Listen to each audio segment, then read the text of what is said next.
What the hell's going on here, Jarvis? Can you stop this? Oh my god! Let's go. It's Midnight Vibes. Jarvis Cocker is in the house, rocking away, and this is Mick Ruby. Yeah. So what are we gonna do? We got to start with a tradition. Start with the tradition, rock and roll. Everyone, shape your neck muscles a little bit, loosen up, because we do have a guest in the house, and he's the bass player.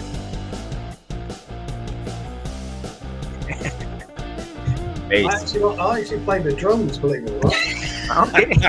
I'm not very good at the bass. Jesus Christ, I'm not stop very good this. at the drums at all. God. Gene Simonson in the house. If you know, you know. If you know, you know people.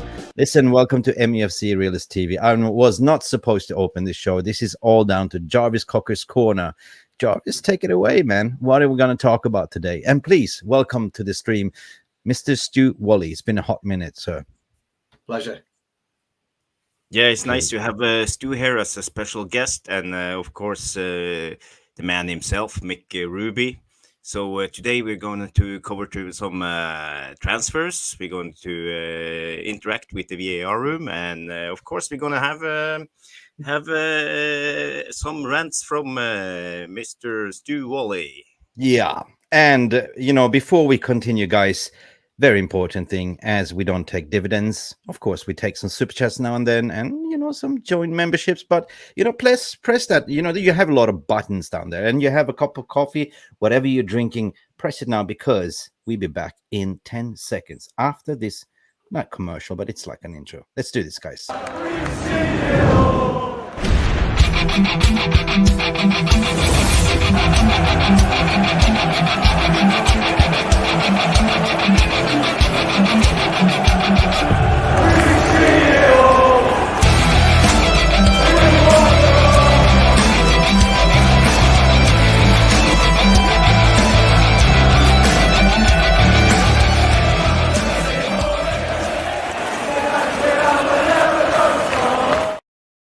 We're saying it. I was singing along. It's karaoke night. It's Monday Blues, people. Welcome, Stewie. What are you drinking, mate? Irish coffee? No. Hot chocolate tonight, guys. It's really quite warm here. Yeah, so I'll scorching. go with the hot chocolate. Yeah, scorching. Jarvis, what are you drinking? I'm drinking my usual Man United cup with it's not salty ingredients. It's not salted Liverpool tears in it, right? Oh no, yeah. No. What, guys, tell us what you're drinking. I want to go to the community. Big up. Good evening, all of you. Good morning for some of you. We have Jarliman in the house. John Johnson is in the house. Oh my God, John Johnson, you must be spewing over the latest reports over Rashford's salary increasement. I bet we're going to hear from you. You know, we have Stephanie Griffith, one of the moderators. Good evening, Stephanie. We all see you. Alex Reed is in the house as well, one of the members. Guys, Scott Hutchinson is here. Satwan Singh is here. Oh, my God. So many of you. Neil Driscoll in the house. Jonathan Lindjenborg from Sweden. I'm wearing this special Swedish shirt tonight. See? Just for you. And who else is in the house? Ayush Jill from India. Lulio Leishi. Evening, gentlemen, as well to you. Duncan is in the house. Rajat is in the house. Box is in the house. Good evening. As tradition, always let us know where you're from. Drop a comment where you're from. And listen, join the membership if you want, because there's a sort of a link. I think we are a growing community. We're almost like forming two squads, like, you know, starting 11 and the under 21s. But please, there is a link in the description below. We just launched this and it's been going like crazy. You can gift memberships as well if you want. It only costs you I don't know even what it costs nowadays, but you know, as for 99 pence per month, you can support us 100%. So let's kick off the show. Jarvis, how you been today? I'm fine. The weather is beautiful up in the northern Norway. We usually have minus 30 degrees in winter and no sun, but now the sun is up 24 hours a day and it's hot outside. It's 28 degrees and we are sweating. We're not used to this weather, but you know, I can't complain. It's super nice. The sun is shining in Norway. Yeah. Stewie, I mean, you're in the UK, right? So you guys not even used to having this scorching hot, like, you know, right? So you must be absolutely sweating out over there right now. Yeah, we are. I mean, the aircon's out. Just before we start, big hello to everybody in the chat, guys. Welcome. Hope you enjoy the show. But no, absolutely, it's roasting at the minute. It's about 22 degrees where we are in Ironbridge. If you don't know where Ironbridge is, if you're not from the UK, it's absolutely beautiful. Nice touristy, loads of walks, nice tea shops. It's beautiful. Nice. And hot chocolate, by the way. Somebody did ask me what chocolate it was. Yeah, it's a green and blacks. Breaking news! I heard something new, Stewie. I heard that the Spurs logo turned brown because they're roasting Spurs at the moment. Yeah, it's roasting. It's hot. It is. It's hot. But do you know what? White Spur turned brown like it turned. They forgot to put SPF 50 on it, right? SPF 50. Yes. Well, my lad's currently. Where is he? I was in Mali or somewhere anyway. And he phoned me up yesterday, voice messaged me and video called me for Father's Day. And dear me. Oh my God. Big up, Jonathan Liljeborg. Tack så mycket for becoming one of our members. You became a YouTube member. As a Swedish brother from another mother, I can only express my gratitude, sir. Thank you so much. And you deserve an applause. Tack så mycket, Jonathan. Tack. So, anyway, guys, please continue. Sorry, I just have to shout out for the new membership, because you have to do that, and one day I will have some special sound or something like, so. Oh, live from Mike Keegan's dungeon. No, really. Where's Mike Keegan? Where are you hiding, Mike? Jump up from Stewie's closet there, right? Yeah. So basically, big up Jonathan Liljeborg. Big up. And he likes it, basically. So Stephanie Griffin is also big up Mick, Jarvis, and Stu. I just want to go over some comments. Rashid is in the house. Big up, guys. Much love and respect. Chris Jackson is in the house as well. Oh, I love that Peaky Blinder. Really. You should be in the Peaky Blinder show, mate. When's that coming out? I heard you're going to feature in it. You guys want to cheer me up after listening to Goldbridge on a negative stand. I swear that guy has bipolar. Everything he says, 4 clicks. You guys are real. Are we? Pinch me. I'm real, Chris. Yeah, I don't like to talk negative about content creators. They're doing their job. But, I remember back in the days when I used to watch them, early days. It was much better until they went commercial, got this studio. I don't know. For me, we're here to provide positivity back into football, right? Because Manchester United for far too long has been divided and conquered by media, but split fan bases, and it is what it is, and that's what we're here for, to be real in a way, like provide positivity, therapy, just provide logic and reasoning, and let you be the content. By the way, Jarvis, break it away. What do we have in plan for us today? Everyone is waiting. First of all, I just want to mention this comment from Julio. Hot chocolate in this weather. Stu, you madman. It's nice. It's good. It's nice. Oh yeah. No, today we're going to cover some subjects, transfers, of course. Maybe Mick will talk a little bit about the takeover, but not much because we are getting sick of it. And Stu is going to talk about the state of football. I'm not going to say everything, and maybe if you're lucky, a special guest comes on. Nuruddin will come on in the end of the Nuruddin. Yeah, share the link with him. I sent him the link, so he said he might come on if he had the time, because he was going to watch a movie. Oh God! You know what? Footy Live is in the house as well. Ooh, I know who this is. You know who this is? Do you recognize the new? Is it a Nuruddin's channel? Yeah, it's Tom. Tom the Journey. Hey, Tommy, how you going, mate? Big lads. Have a good stream. Thank you, Tommy. If you want to come on anytime, we'll send you the link. Anyone that wants to come and say, you could come in and have a say. Ironbridge. yeah. That's exactly right. Shropshire, it's beautiful. Yeah. 𝒊𝒄𝒌 𝑹𝒖𝒃𝒚. Yeah, some people say stop subscription. Now, guys, it's up to you what you want to do. Footy Live Tom is in the house. Yeah, 100%. Tom is in the house. There's so much of you. There's right now we have 200 people in the VR room. Therapy. Ooh. So, guys, at the end of the day, I want to take a step back. Jarvis, can you Yeah. be a Mick for a minute here? We can start with the today's news about Rashford and his new contract. Apparently, it's 375K a week. So I just want to ask Stu, what do you think about that? Is it needed? Is my question. And my answer is no, I don't think it is needed. I think for many a year, football has lost its identity, and it's something I want to talk about a bit later anyway. And, what is the necessity in modern day football to have to pay a player £375,000 a week? What is that? What does it mean? What does it mean to him? Earning 200 grand a week to 375 a week.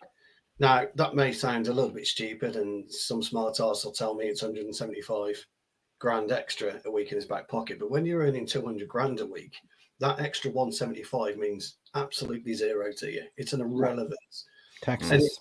So the question to me is why would his agent go in there, or why would he talk to his agent and say, I want 375? I would love a player. I would love a club to come out and say, okay, Marcus Rashford has signed a contract at 50 grand a week, but here is his add-ons. And this is where we're going to bring his salary up to where he and his agent feels that he should be. But the bigger picture is, who sets the market tone for this? Was it Real Madrid when they, back in the day, Takeovers came about? Was it the Busby Babes when we were paying slightly over the, slightly high wages for the players that we had at the time? What is it? What drove the money from £500 a week, £1,000 a week to £3.5 grand a week? I think was it 3.5, 3,750 when we signed Roy Keane? I think he was one of the highest earners at the time. Now, in my level of football, there are players who can earn £400 a week, and I'm talking step 6 in the UK. £400 a week at step 6. Step 8, you could get £200 a week. Now, when I was playing out in Wales and I was getting paid for playing, I was on 30, 40 quid, quid a week. Where did it all transpire from? People will claim it was the Premier League. Yes, because they were pushing billions in it. But a self-made billionaire, or what you would call a smart businessman, would structure deals a lot better than what clubs are structuring deals now. Now, look, I know people will say it's not our money. People will say this and people will say that.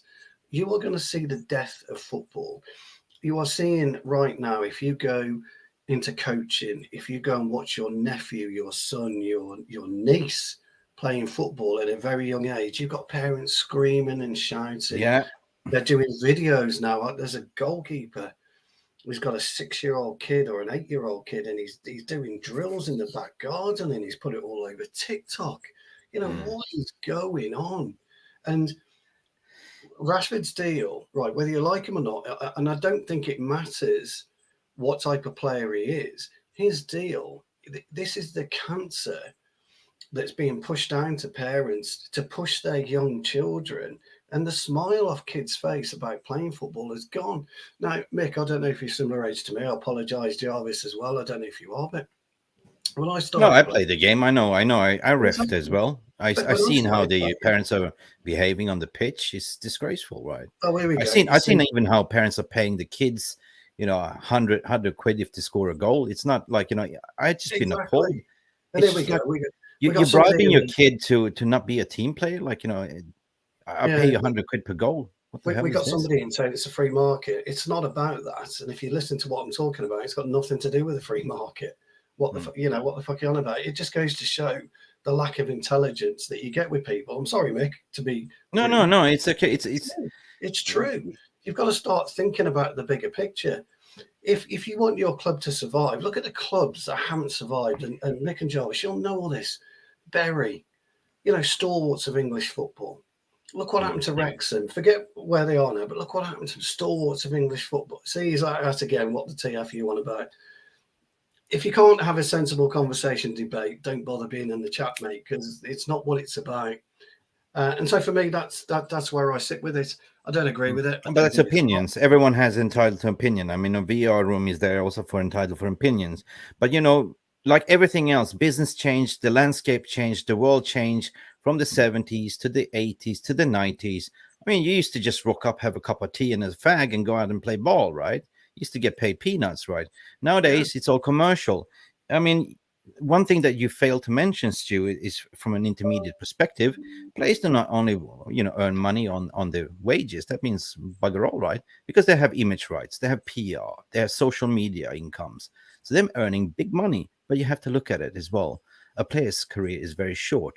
Anything can happen. You can break a knee, break an ankle, break a leg, whatever, So they will maximize as much as possible, but it's down to the TV rights. It's down to become a commercial.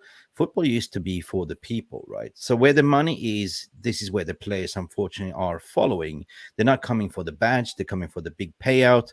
We've seen Saudi Arabia, for instance, going on a madness, what they're trying to do. It was okay if you sort of lure players into like MLS or China or something like that. But when you're going after the 25-year-olds offering lucrative deals, then we're talking. Because at the end of the day, what matters is how much money you have in your pocket, isn't it? That's according to my opinion. But it also comes down to the agent as well. Yeah. But then it also has to come down to the player. What are you playing for? Are you playing for the trophies? Are you playing for the money?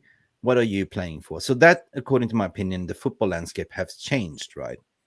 Then the amount of money that's been thrown at it, the Super League that they tried to impose on us was cancelled, right? So corporations have waking up to say, like, sports is a big thing. Even in Saudi Arabia, mate, they're looking at contingency, like oil and gas, to be independent from oil and gas. Same with Qatar, same with UAE. They want to bring in sports, right? Esports, for instance, gaming is huge. I worked in that industry, so I know.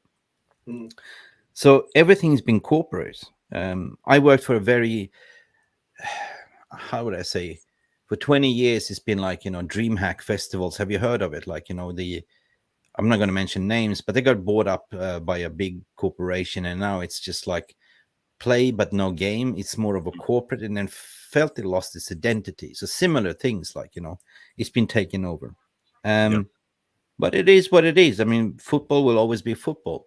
Will the rules change in terms of how we play it? Yeah, we've seen the evolution as well, how VR changed, but VR has been a little bit of shambolic. You need to be clear and obvious.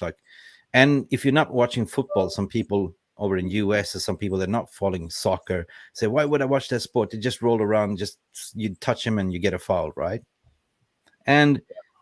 But we're here to talk about finances at the end of the day. Yeah, we have a super chat here from John Johnson. It's crying. It's the crying emoji. What are you crying for, Johnny? Johnny. I think he's laughing his head off, to be honest. But interestingly, Mick, that you mentioned the MLS, and I read somewhere, so I don't know how true this is, because I read it, and I've got nothing to back it up, but I did read that all clubs making a contribution to Messi's salary. Now, how true that is, I don't know, but if it is true, how does that work? I have no problem of Manchester United offering Marcus Rashford his salary. He deserves it, to be honest. He had one bad season. That was last season, but he's been contributing, bagging in 30 goals, 40 goals, and Rashford's new contract expected to be 300 a week with performance-related bonuses. And this is more what I like to see. Okay, you offer, like Erling Haaland apparently has a base, and then altogether he's got about 500 quid or 800 quid. It's even reported. I'm not really sure, but it's easy achievable targets like KPIs. Now, I want to see that kind of same structure. And remember 5 months ago, guys, back in January, February, Richard Arnold came out to say that, we're going to have a salary cap, 250. What happened to that? It was silent. What are you going to do? Okay, you compare Marcus Rashford to any of the players like Mbappe. How much is Mbappe earning, right? To replace Marcus Rashford for Mbappe, it's going to cost you like 800 quid a week minimum. Then you got to look at who else. Haaland, probably getting 400, 500, 800, right? So for me, it is more to retain Marcus Rashford into the club for a long-term future. and then probably sell them off, right? So if you compare to La Liga, what they've been inflating in Barcelona, comparing to or Real Madrid, comparing to Premier League, that's peanuts. So you only play the player, you pay the player because to retain the player at the end of the day. It's probably, you know, unfortunately under the Glazers, they've been seeing players as an asset, you know, and that's why they've been inflating the salaries for certain players, because at the end of the day, that increased the overall, you know, overall, how do I say? I don't say company evaluation, but it is the overall evaluation of the club. You know, we've seen that. So the overall squad is worth about 965 million pounds, and that's a lot of money. And that's been piled up on the sales evaluation of the club at the end of the day. But moving forward, I agree with you. I agree with you. I just want to comment on 𝒂𝒂 comment. He said if you sign Kane, if you give Rashford 375, you have to give Kane 500. So for me, that's a good point. You know, we have to like see where we put our wages, because if Rashford is worth 375 or 360 with bonuses, what if we bring in a big name player? Is he going to have 600, 700? Where do we put the limit? Because we have like opened the Pandora's box when we do this with Rashford. So we gotta be careful. And we gotta be careful. And I was relieved when I heard Tom said it was 360 with bonuses, because then maybe his basic salary could be like 250, and he had like 110,000 in bonuses. I want to engage with the VAR room, Jarvis. I'm going to ask a very important question, right? Barring that there's a lot of big money being thrown at the players at the moment, do you think that is the reason why some players are becoming complacent? Meaning that I don't really give a shit. I will get paid 360 a week anyway. I will just rock up to train. I will just do whatever. Back in the days, at least, when you used to pay them decent money, they used to perform, right? That's the difference. What I see, players are like, I'm still getting paid, right? So I think that the future of football should look at the player's contract to say, look, it should be on KPI, key performance indexes, right? Yeah, absolutely. If you do a stinker, you get 10,000 deduction or 20,000, right? If you look, or if you like Harry Maguire, you score a cell-phone goal, you get 20,000 deduction per salary week. I've got no issue with that. Look, I've got Put him in the sin box, right? If you think about the early 𝒂𝒚 days, Chelsea bought Winston Bogarde. Do you remember? Hardly ever played. Was sat on his salary for 5 years on 40 grand a week, which at the time was a huge amount of money, and didn't give a damn whether he played or not. So it started way back then. Yeah. I want to comment something. We can discuss this because this is hot on the topic as well. RJ saying, what do you think about the Saudi League? Are they ruining the football? I don't know. I can see what they're trying to do. I don't know about you guys, but I look at the MLS. I look at the Chinese league. They got a few players in. They started with Ronaldo, but you can see the agenda, what they're trying to do. Are they pitching for another World Cup kind of thing? Are they trying to begin up? What is the future? Do they know something that we don't know? Are they going to bring? Because I look at why would players go to play in Saudi Arabia League, missing out on Champions League? Is it something that they're talking about? Because Saudi is powerful, you know? Yeah. What's your thoughts and feelings regarding this comment? I'm struggling with the Saudi Arabia thing as well, because, and I'm not even talking about, Ruben Neves. I could see why Kanté would go out there. I could see why Ronaldo would go out there. Ronaldo had no option, did he? Really? So he had to go there. Benzema, again, I can see that. I kind of understand that. But there's this underhand deal, isn't there, with Chelsea? That's yeah. That I don't know to really comment, but there appears to be an underhand deal. I think Mick, I think you're right. I think if you watch what Saudi Arabia have done in the past with certain elements or sporting elements, golf being one of them. Golf, yeah.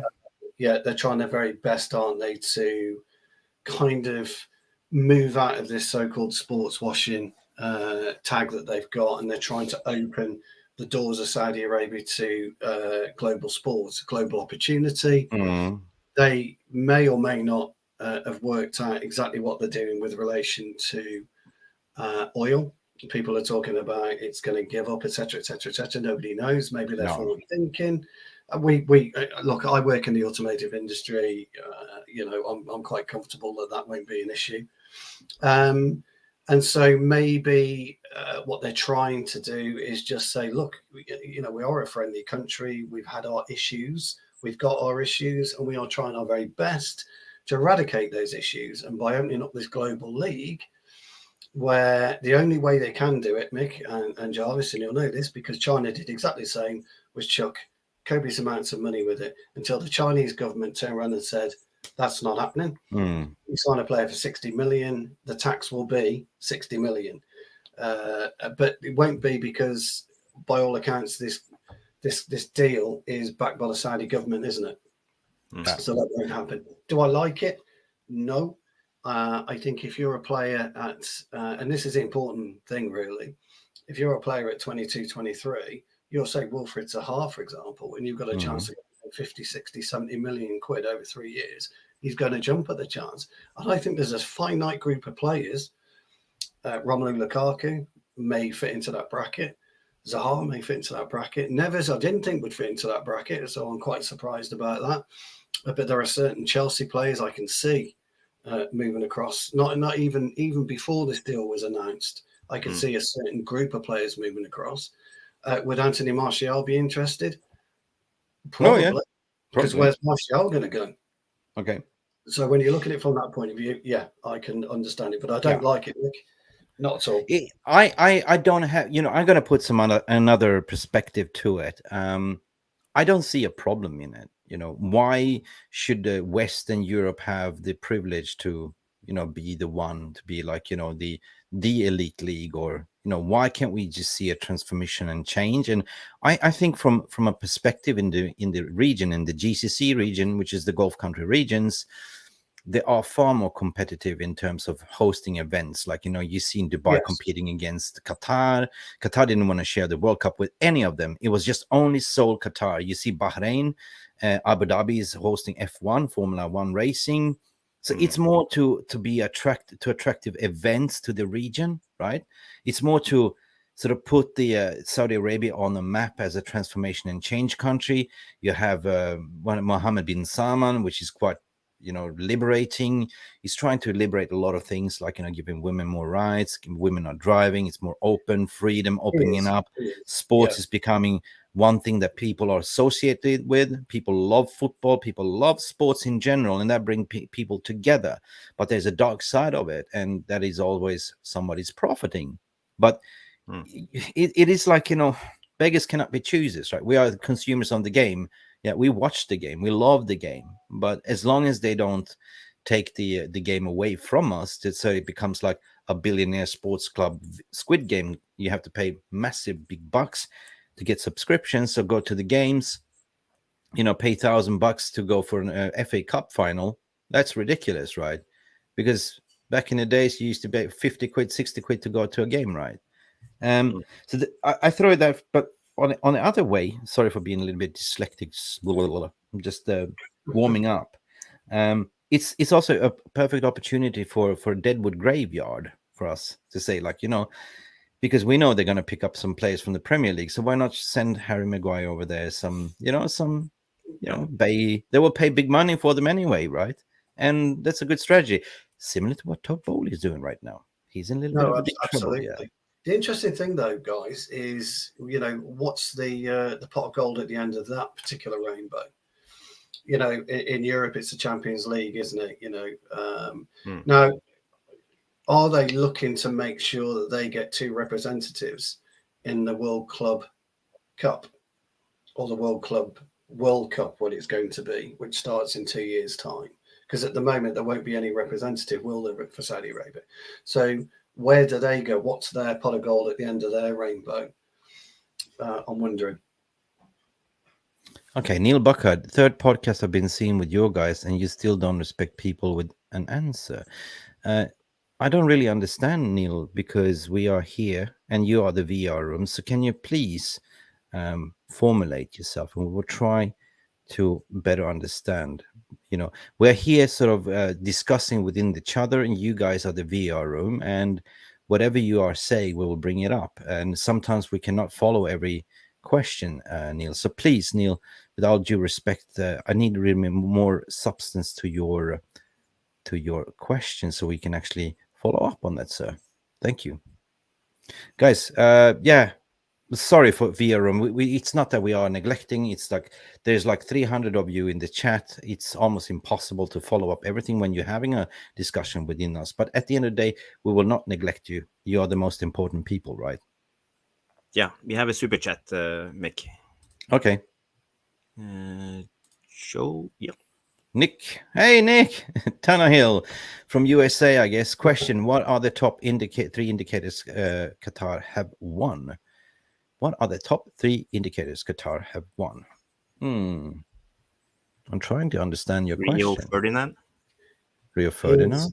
He's wondering, because obviously you've got your ear to the ground on this, haven't you, Mick? So he's just wondering what are the key elements that you feel that it's a done deal. Oh, okay. Well, are we talking takeover now? Well, yeah. Qatar, I mean, it's all about cleaner deal. It's all about cash on the table. You know, it's always been about getting that premium price on the table, and you know, the club was always for sale for the right price.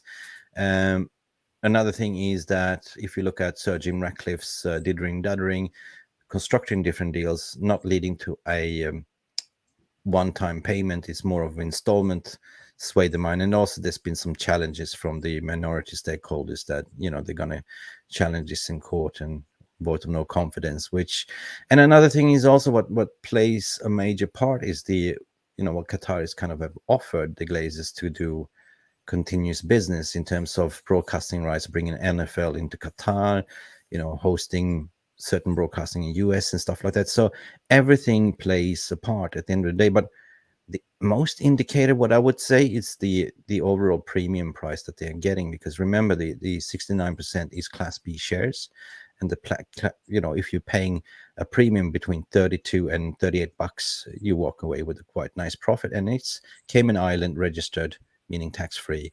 And according to Cayman Island law, you have to pay out a fair price for the minority investors as well, Class A shares as well. So everything is kind of falling to place. Of course, there's a lot of legal paperwork that needs to be done.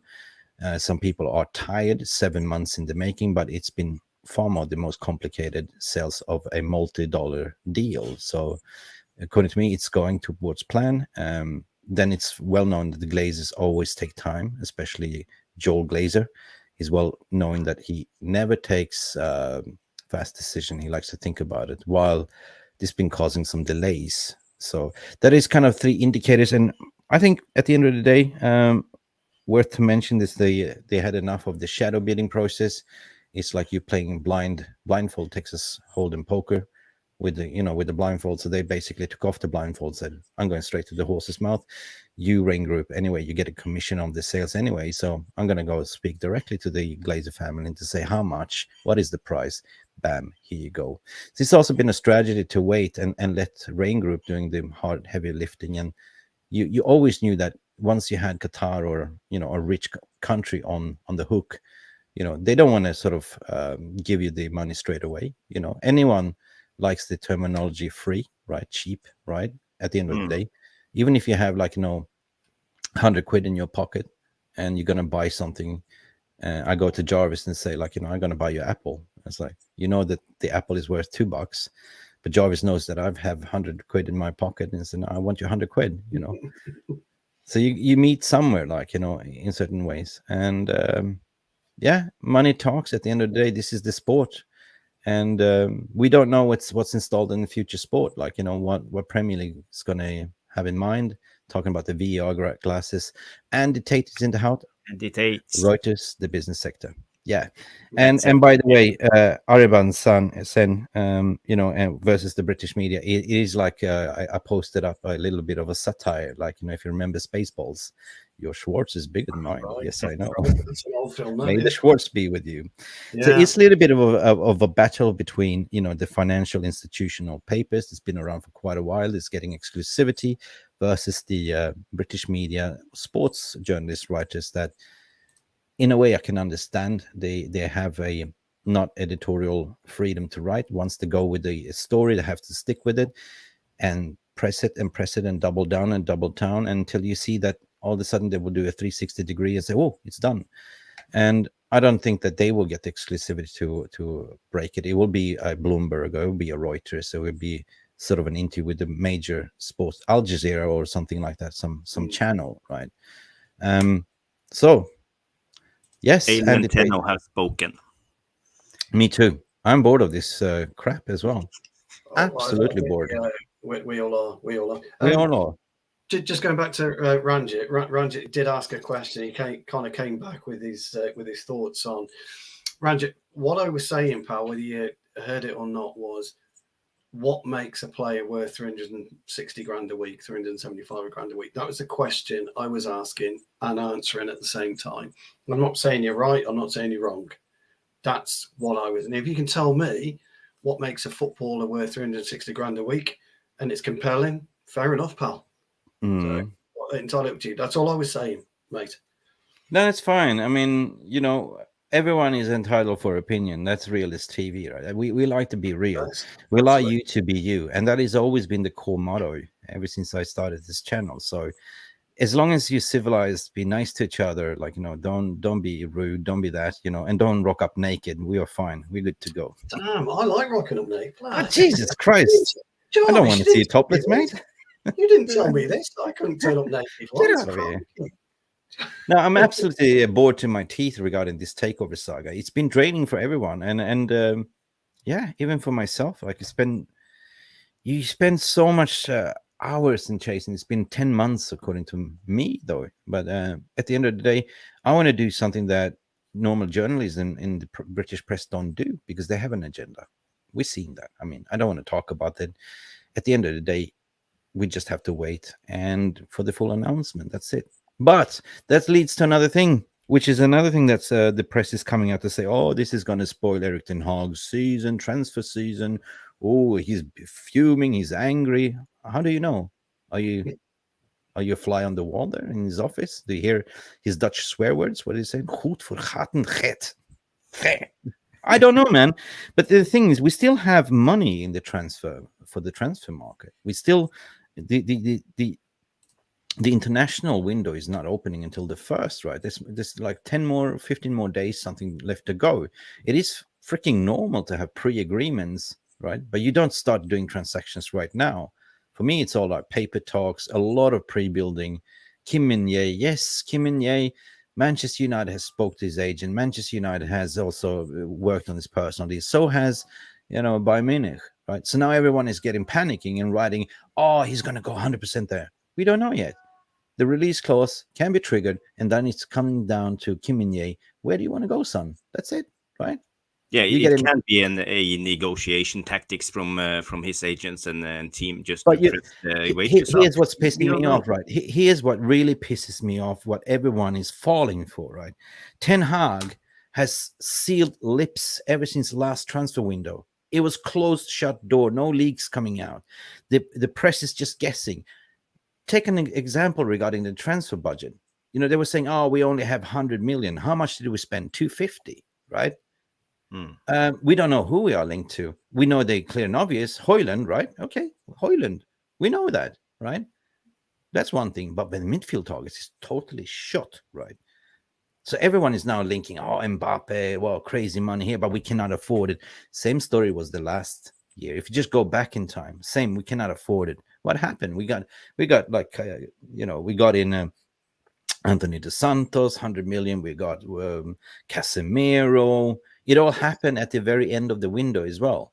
So don't panic. Like, we still have 200 million. Right? You gotta know, Mick, that the problem is we in the fan base, we are all PTSD because of, we know the Glazers, what happened before. I don't know if you remember when we qualified for the Champions League, we lost Andre Herrera, we lost Fellaini, we hadn't replaced Carrick, and that summer they bought us Fred and Dalot.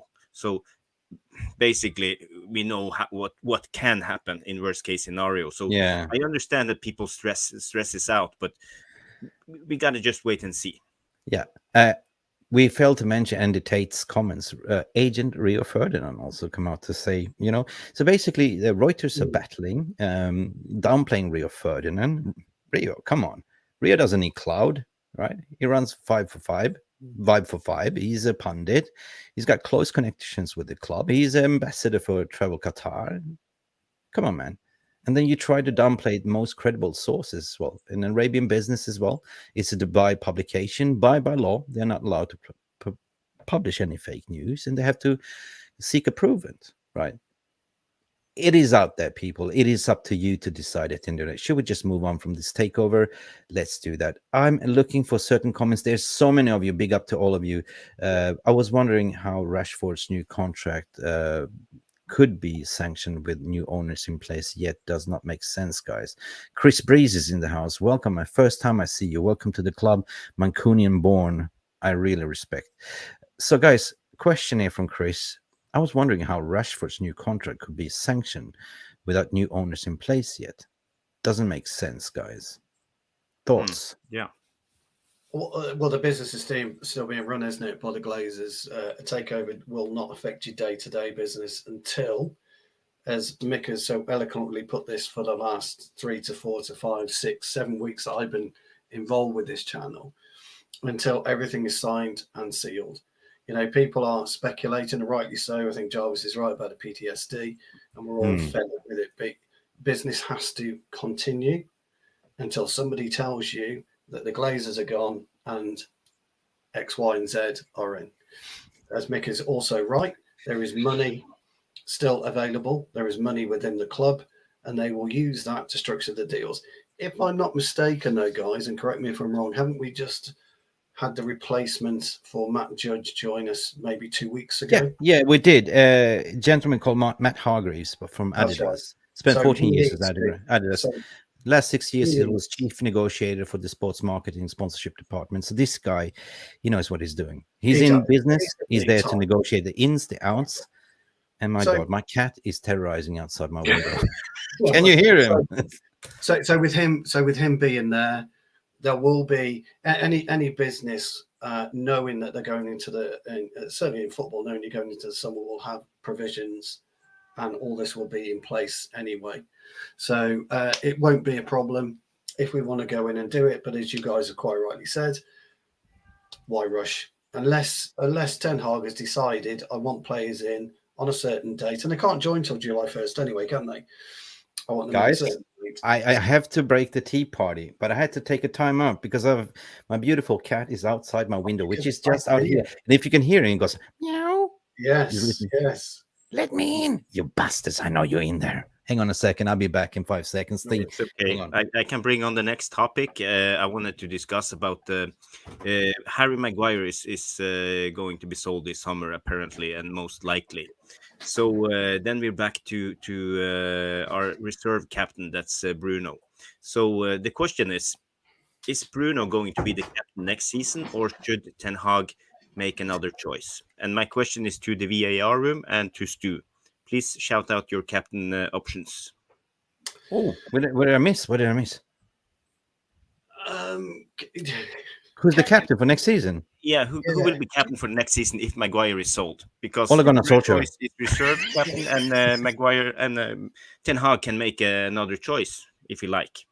So for me, wait. So, Maguire to Spurs, 100 million. Here we go. Come on, you're trolling, man. Nice. Look, for me, and Mick is an ex-footballer, Jarvis is an ex-footballer. A captain makes zero difference to me. No, he doesn't. Never listened to my skipper once, ever. He would, you're too busy. For me, I'm too busy concentrating on my own area of the pitch, making sure that I'm winning my individual battles. When I get the ball, I distribute it properly, and I make a difference. And so a skipper to me makes no difference. So sorry to say this, guys, I don't care who the captain is. No, it doesn't really matter. What matters is the doesn't matter to me. second half talk from your gaffer, the overall build-up, the post-match if you lose, how you pick yourself up together. You know, if I was the Qataris, I'd fucking hire a Roy Keane to stand there and give them bollocks, do the Mickey Phelan brick wall, right? Yeah. Come on, you lazy fuckers. Get up. you need people around you with your same mentality, really. You know, that as long as you've got the same mentality as you, and you go all in to win a game of football, and you do your utmost best, and you make an effect. Yeah. You don't need a skipper. You don't need somebody with an armband. To me, now it's just a trophy on your shoulder. Right. Doesn't make sense to me. I'm sorry to be so blunt, but it just no. doesn't. You're absolutely right. I'm just going to go to the VR and what people saying. Some people saying Casemiro, Jay saying Casemiro, Bruno, and Mount. Mount's not a captain. Keep Bruno. Oh yeah. I'm backtracking. Bruno. Leisha says Stephanie Griffin. Leisha, Martinez, or Casemiro? Well, if Casemiro picks up his English, Martinez, Leisha. I think Casemiro is a good choice as a captain, right? He's the registrar. Or Bruno deserves this as well, 100%. You know, I would make Luke Shaw as a captain. Luca Sciaberto. Yeah, but yeah, good point, because Luke Shaw, I mean, barring that we had the captain after interviews hiding, like after games hiding, and you see like Luke Shaw having the interviews and Bruno having the interviews. That's a good call, actually. So it's, and then also McTominay was also a good speaker, to be honest, like, you know, handling the media. Bruno will be the captain, but I choose Martinez. Bruno falters in tough moments. It's not about faltering, like it's how you're carrying the team, isn't it? Like, you know, on the pitch, right? You need an inspiration, and you can be leader in many areas. You need a leader from the defense, you need a leader in the midfield, and you need leaders up front, because you defend as a team and you attack as a team. That's it, right? According to my opinion, though. Bruno, Casemiro, McTominay. Ask Paul Ince, according to Matt. If he's still going to be there, Matt House. Come on, man. Jonathan Ball said we have a great excuse. Simon Hero was crap at it. Oh, yeah, sorry. Make us Casemiro captain. Bruno moans the most in the pitch. Petulance. But guess what, Sajiv?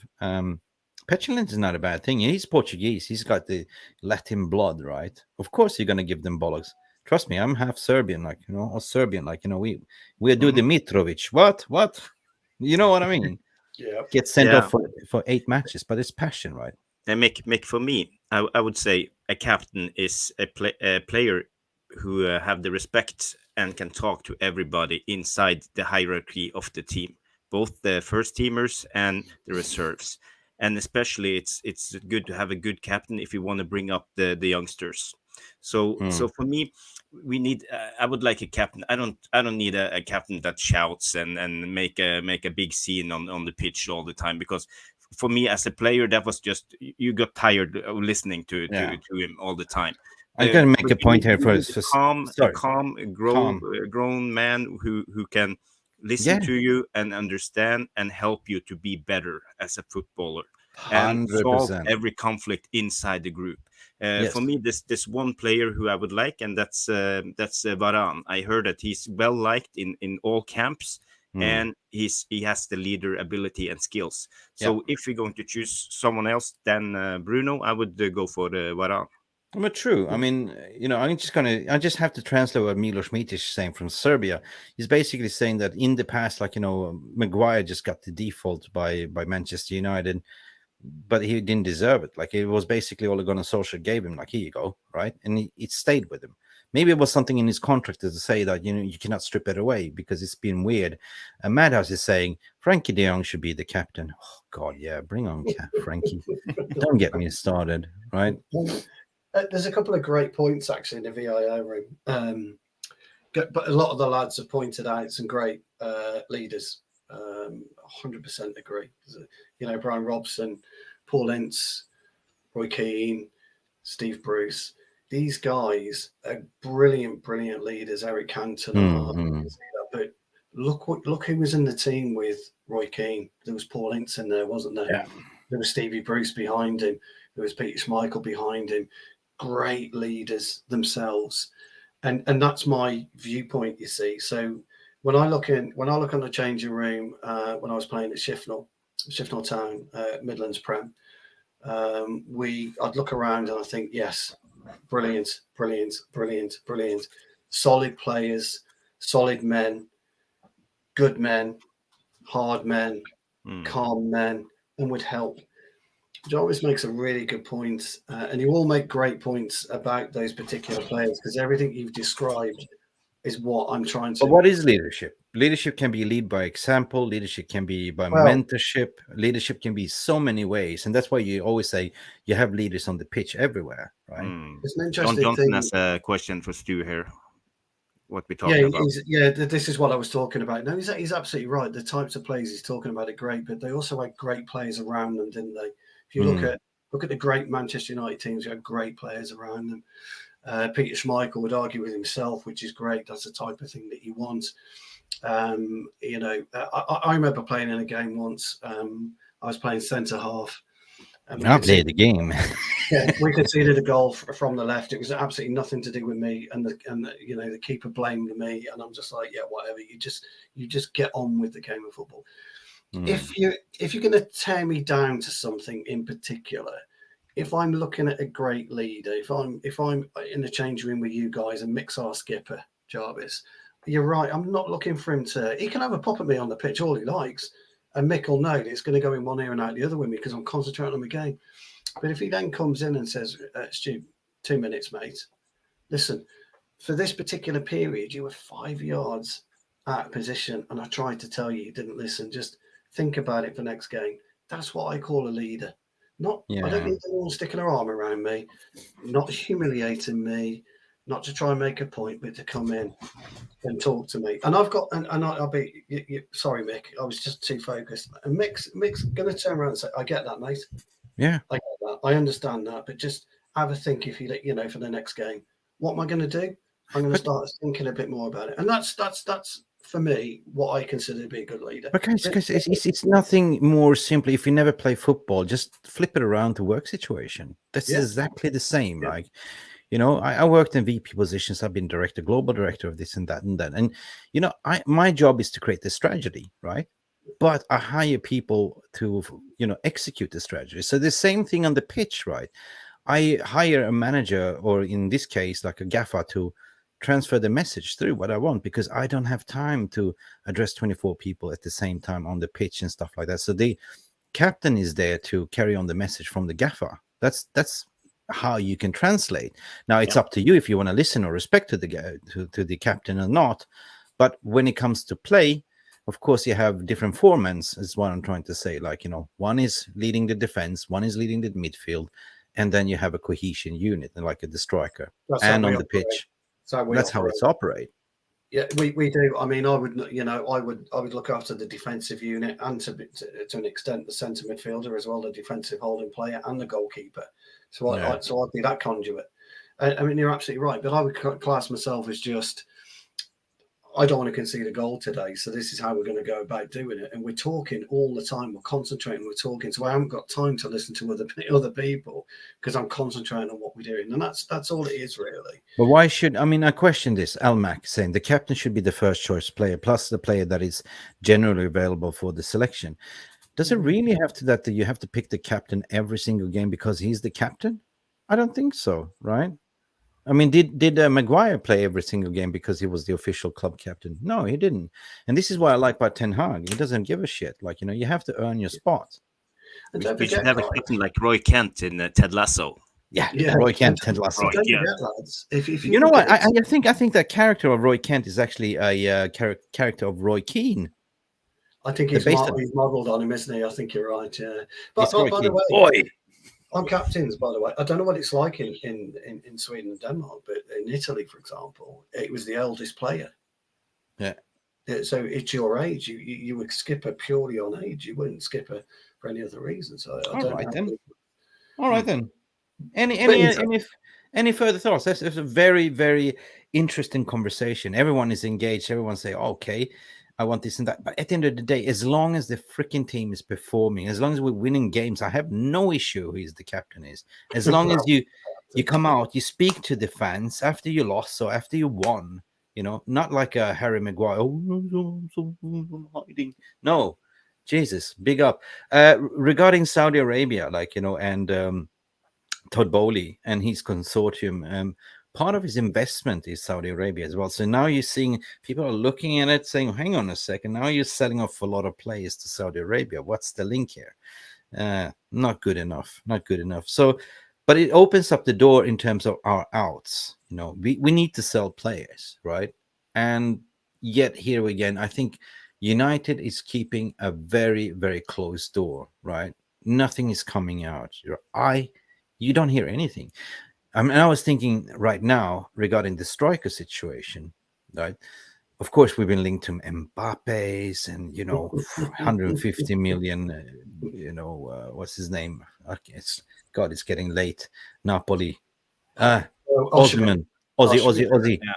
oi, and all this striker because now reports coming out say, well, it's all depending on Fabrizio Romano. It depends on the new ownership, and it's going, come on, man. What does it depend? We already have a budget set, but FFP, if you clear the wage bill, if you ship off the deadwoods, cleared off the wage bill, bam, bada bing, bada boom, you sell off a little bit players. Ain't matter. So if Saudi even comes and injects a certain amount of money, it's not going to make that difference, right? We've seen that we spent about 250 last season. I think we're going to spend about 250, 300 this season, to be honest. I think we will. Yeah, I think we will. Got a quick question for you guys, and you'll probably understand why I'm asking it, and it's hypothy, of course, but would Mbappe float you guys' boat? No, I don't. Mbappe, for me, I'm done with these commodity players. That's my opinion. Me too. Yeah, that's why I asked. I was just wondering. We talked about how football has changed. I don't know if you agree with me, Jarvis, but I think that football has changed. The only one that is still like the Galactico signings is Real Madrid. They will fall for everything, right? And maybe Saudi Arabia right now. They're paying big money, right? But I think people are more scared about the finances right now because FFP and the financial security right now with the global crisis. I mean, Ten Hag, he knows his style. That's the only reason why he came out in January. So he wants to have a salary cap of 250, right? Yeah. Yeah, it's a good question, Stu. There, with do we want the Galactico signing? Because it's what we have been doing the last at least 12 years. After Ferguson retired, we started up with I don't know, Falcao and Di Maria and Alexis Sanchez and Zlatan, and we have had so many of them, and every time I got super excited and giddy, and every time I was disappointed, and it wasn't all that. So now I'm come to that conclusion that I want us to build the next up and coming stars. I want Ten Hag to don't go for the Galactico signing, the super signing. I want us to build and find the next thing. So for example, Højlund. That's a really good question because I floated, and Jarvis will remember this because I got slaughtered for it, Mick, on a podcast. We were looking at holding midfielders, and I mentioned Højbjerg when he was at Southampton. I said, let's bring Højbjerg in. He would be the ideal linchpin for us. Yeah. And I got Jarvis will remember this. He was the only one who agreed with me because I absolutely slaughtered for it. And our biggest problem was as fans, and Jarvis is right to use the word giddy. We get giddy because, wow, Mbappe. Can you imagine getting Mbappe? Back in the day, when Sebastian Veron was our big kind of Galactico kind of signing, if you remember when Veron came, and he had a real problem, didn't he, settling into the side with Scholesy. And Van Nistelrooy wasn't the Galactico signing, but turned out to be the best signing of that particular era. And so for me, somebody like a Højbjerg type of player who loves football and he's made a massive difference to Tottenham. You could argue that Tottenham haven't had a great season, but he's consistently performs at a 7, consistently at an 8. He would have been great for us. Now, luckily, we got Casemiro out of it, didn't we? Yeah.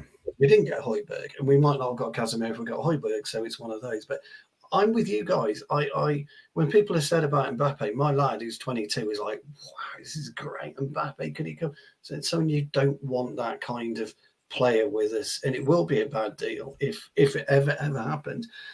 So this Højlund lad, if I've pronounced it right, apologies if I haven't. Rasmus Højlund, yeah. Yeah, if he's watching, which I'm sure he is, if I butchered your name, pal, I apologise. But good afternoon, Rasmus. He looks like he would be ideal for us because he's got that hunger, and he looks like he's a proper 9 as well. He scored as well. Was it in the Nations League right now? I got some quick Google feed. He made a goal. Yeah, he scored. The tap-in, was it? 6 goals in the last 6 for the national team, Denmark. Goals a Boy, goal. Rasmus, tap it in for Manchester United. Come on, man, Goals get a it goal. in. Comes off your hip, it doesn't really matter. And I want Eh. that type of player. I want that type of player. The Hmm. Kim Min that we're talking about. I want that type of player, guys. You know, he's had a couple of good seasons at Napoli, but he's not a Cannavaro, is he? At the day. So, Listen, Yeah. guys, I just want to go back to the VR room. Guys, you're so amazing. You keep coming with the chats. We are struggling hard to follow up with. It's going Sorry. like mad, right? It's going mad.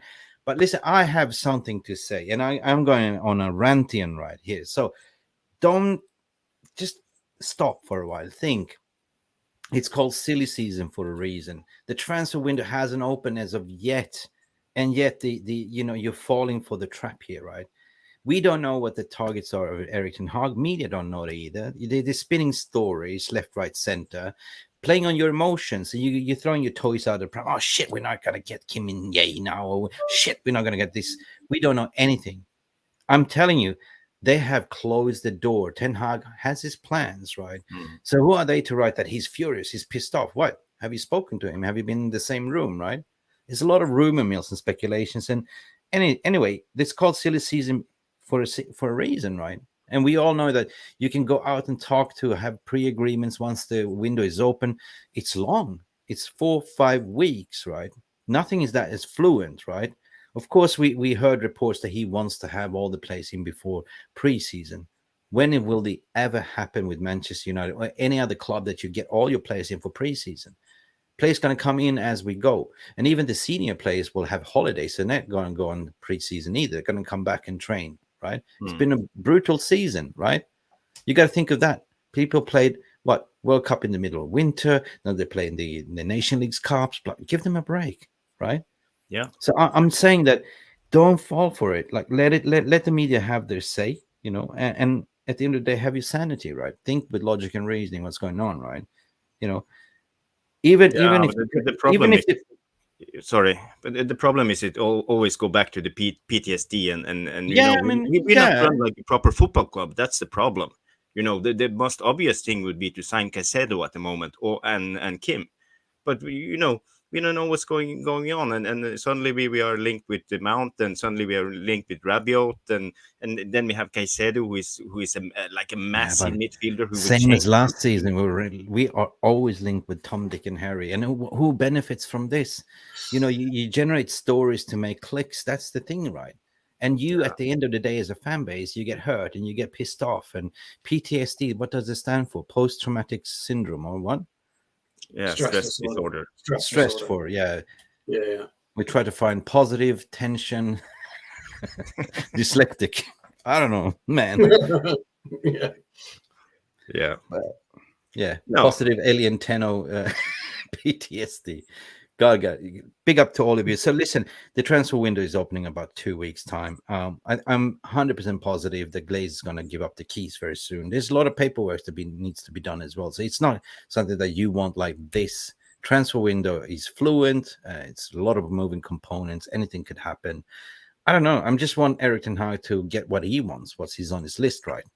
I'm sure. I think that's the key, And I think we are linked to certain strikers to generate that tension as well. Like, to say, oh, we are linked for Mbappe, we are linked with the, Aussie, because it's good for Manchester United brand. Neil Ashton is sitting there, PER spin, right? Plate.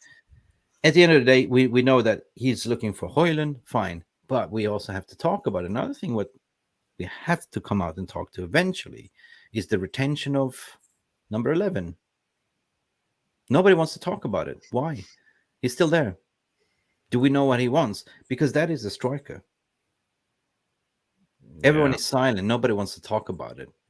So I'm just going to mention it. I'm just going to mention it because that is on the board, that is on the club, that is on the Ten Hag's wish list, and there's nothing we can do about it. That's what I'm saying. Maybe he's thinking, oh, I'm going to retain him, and I'm going to get a Højlund, and I have 2 strikers. Just putting it out there. I'm not saying it. I'm just putting it out there. Mick, for me, I just to touch on it, when it comes to number 11, Greenwood,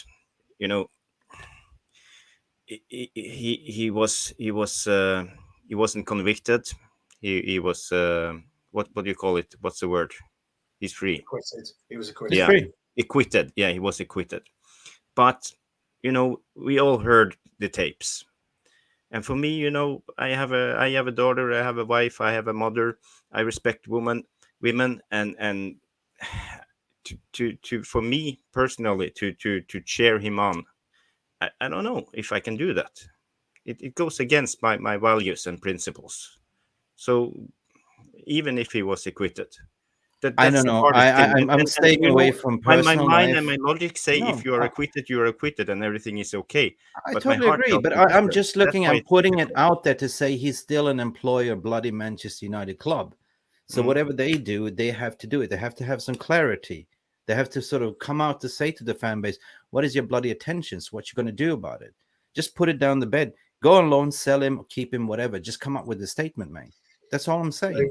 So I agree with that, Mick. But I'm in Jarvis's camp as well, and Yeah. I'm sure most of us. Oh, I'm not defending that whatsoever. No, I know you're No, not, Mick. no. I know you're not. But Mick. I don't know if that's been What tempered you are, to.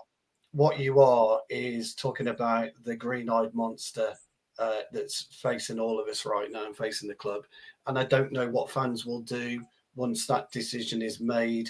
If it's the fact that he stays and he plays again, I don't know what fans will do and how fans will react. But we're all the same. Everybody's the same. Everybody's heard what we heard. And people say you should forgive and forget, but you can't unhear stuff sometimes, can you? You can't unsee stuff sometimes in life. Yeah. And Listen, that's where I'm with it. everyone has been in abusive relationships before. Like I have it. I know how it feels like. I don't know what's real, what's fake. What happens in personal life is I don't pry in other people's business. I look what pure on the football pitch, pure on the Manchester United side of it. I don't really know. Has the evidence been tampered with? Has it been leaked? Has it been hacked? Has the photos been fake, real? I don't know. I don't know. And who am I to cast the first stone? I don't do that. The only person that will judge me when I die is God. At the end of the day, That's right. I will answer for my sins. Alien Tenno, if he said it, that's his point, and he's right to put his point on. He said if you can't handle it, we would never go and support another team, fella. We can't do that. Our club's our club. But I like that. I understand that point. I've got no issue with that point at all. And everybody's got their opinion on this one, and it will divide.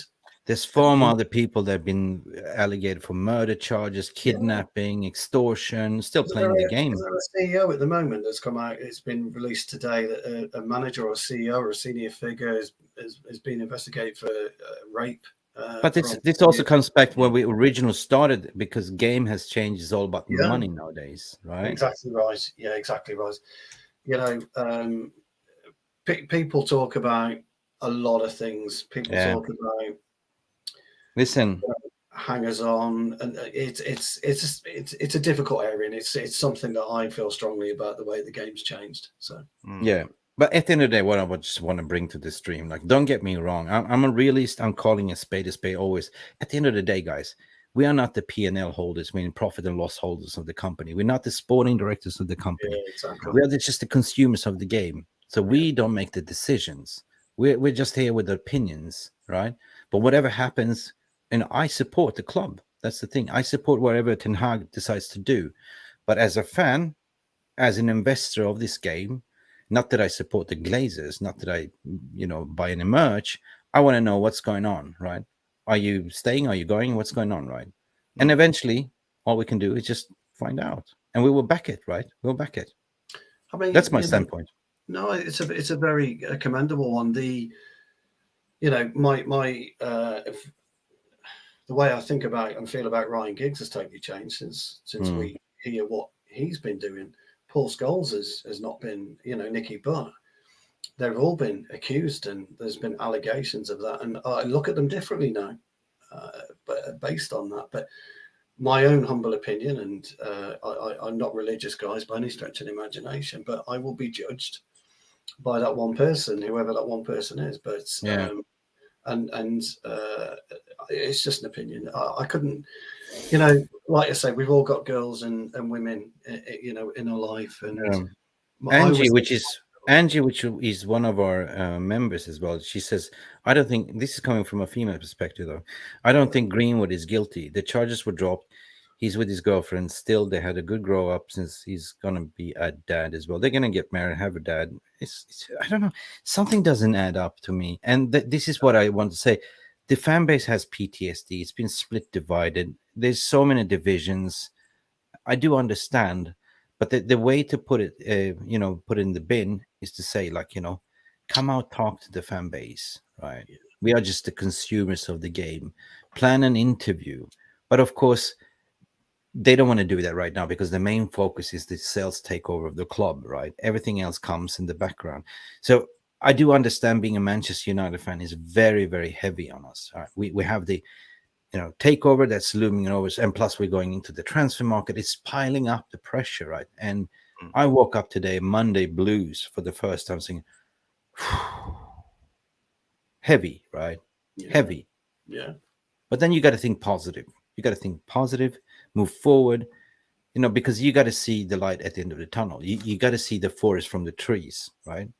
Cut that away, blow away the smoke screen and start thinking fresh. And so, Mick, moving on to something different. I have a different topic I want to talk about today because it's Jarvis's corner, and I'm free to talk of whatever I like. Yeah. Sorry, I hijacked your show. I have a topic. It's Pellistri. He's been great for Uruguay, and he's had 2 beautiful assists 4 days ago. He looks for me like Messi when he's on the pitch, when he get the chance. So what are we going to do with Pellistri next season?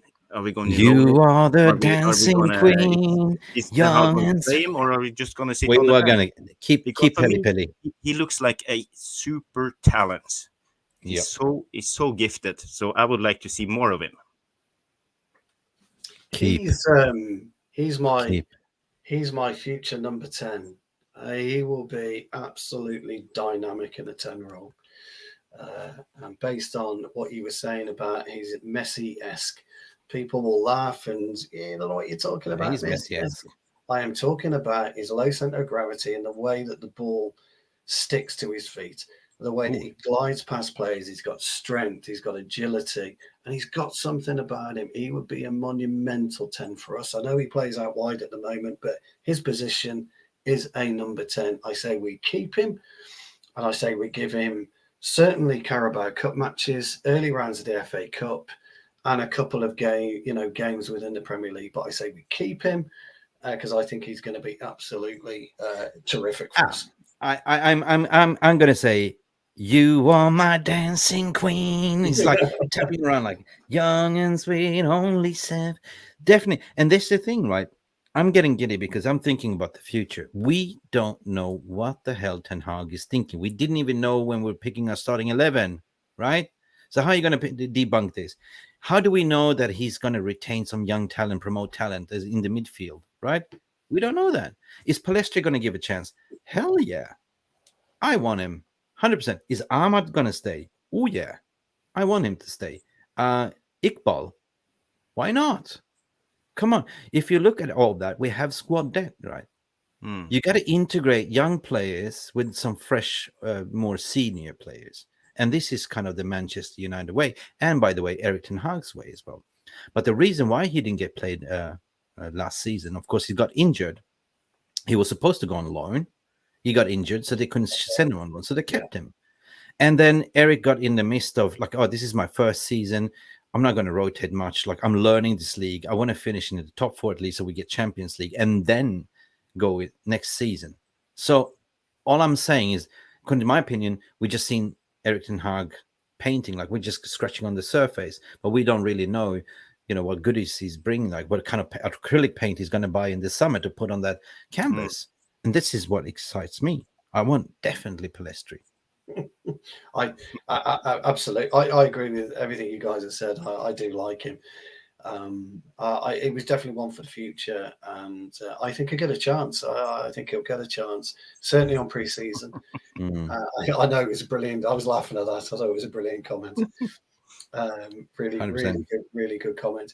Likes of Iqbal, I'd maybe send him on loan. I think Brighton would be a great place for him to go. I think this new guy this manager. I can never remember his name. Plays a terrific brand of football, and I think Iqbal would fit him absolutely perfectly there. Where? Serebi, is it Serbi? Deserbi. Yeah, We the did. Serbia, yeah. We don't deserve it. Sorry. Me and Jarvis, we had this thing. We didn't deserve it. No. I Or we think did brilliant deserve for it. Brighton. We lost. But it's a great question, and yeah, I think he'll be important for us next season. I really do. Yeah. I like him. Mm. He's been brilliant for Uruguay, hasn't he? Garnacho's done quite well as well. Argentina. I thought first when I heard this name, according to Milos Micic as well, I thought it was the Serbian. Milos is from Serbia. What? The Serbian, right? Cool. No, that's cool. Right? Yeah. Well, with Pellistri, the thing is, he's 21. He's getting older. It's not like he's 18 anymore. He's 21, so he needs to play regular football. You good enough? So are we keeping him just to play the Carabao Cup? For me, we should loan him or sell him with a buyback clause, Maybe he will improve his game and come back as a starter, because for me it will be like a waste of a great talent if we don't play him at this stage of his career. And he looks so incredible good that I want to see more of him. I'm so interested in a player like him. And you know, he's Uruguayan. He's been playing regularly for the national team for many years. And the Uruguayan team is a great team. They just won the under-20 World Cup just 1 week ago. They beat Italy in the final. You know, they bring they bring talents all the time. They have so many great players. So I think people underestimate Uruguay and their players, and I think Pellistri should fight for a spot in the starting 11 next season. If it was, you remember this '80s song? You gotta fight for your right to party. Now, this is what Pellistri got to do. 100%. I would like to see Pellistri. And guys, I just posted in a call-in link because we're coming to the show. We're about to wrap up, but you know, it's a tradition, of course. What would we be without you calling in? So, wow, we have all the way from Sydney, Mr. Verma in the house. How are you doing? How are Verma? you guys? Good morning. Good morning. Hello. Good morning to you. Hello. What's How on are your you mind, my friend? Sorry. What do you have on your heart and mind at the moment? To be honest, Everything what's been discussed here. Like, you know, what do you think about Rashford getting his salary increase, his new contract? Anything that you want to talk about? You know what? To be honest, with the Rashford's contract, I mean, I'm. To be honest with you, I feel it's the wage bill is very high, and I feel it should have been slightly lower than that. So maybe I don't know, to be honest with you. I mean last season he has done well. So I mean if it is maybe related to his last season, like how well he has done, then maybe yeah, it is what it is then. Yeah, true. I mean, we had a say on that, and I think, like, you know, it's down to the club. It's if Ten Hag once said he sees something in it, it's all about retention at the end of the day. If you compare to other leagues, what they're paying silly money for, you know, Mbappe's and all that stuff. So we don't even want to know. He's probably getting like a million a week or 800. We don't know that. Silly, right? Mbappe will be impossible for us to get. Yeah. Very. So who do you think? Like, you know, barring it's a closed shop from the United, Yes. is it like an okay, or do you think it's just paper talk at the moment, or is it just scaremonger tactics, or do you think that Erik ten Hag has these priorities in order and they are working in the background close-lipped? I just feel I think Ten Hag is trying to move things in silent. That's what I'm thinking at the moment.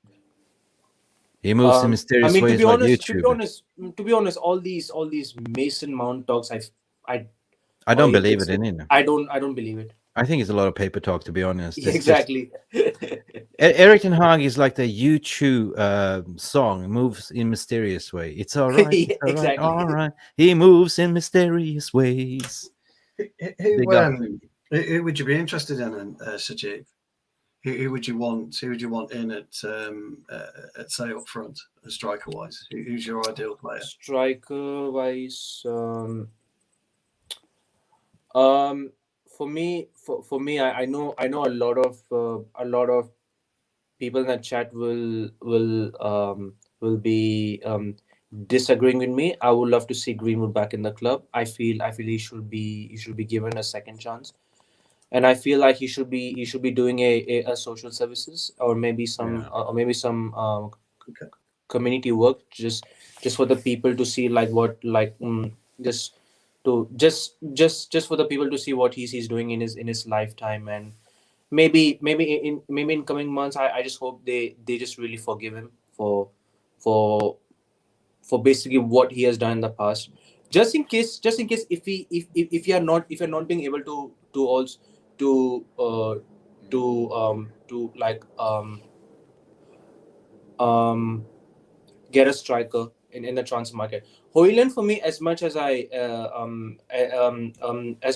just recently know him, but like last season for me, he has just got 9 goals in the Sevilla, which is statistically not good enough. Harry Kane, for me, as much as I also want him, and I will be like, to be honest, like Daniel Levy is not going to sell him. He's definitely staying, and he's going to leave on free. No, I'd agree with that.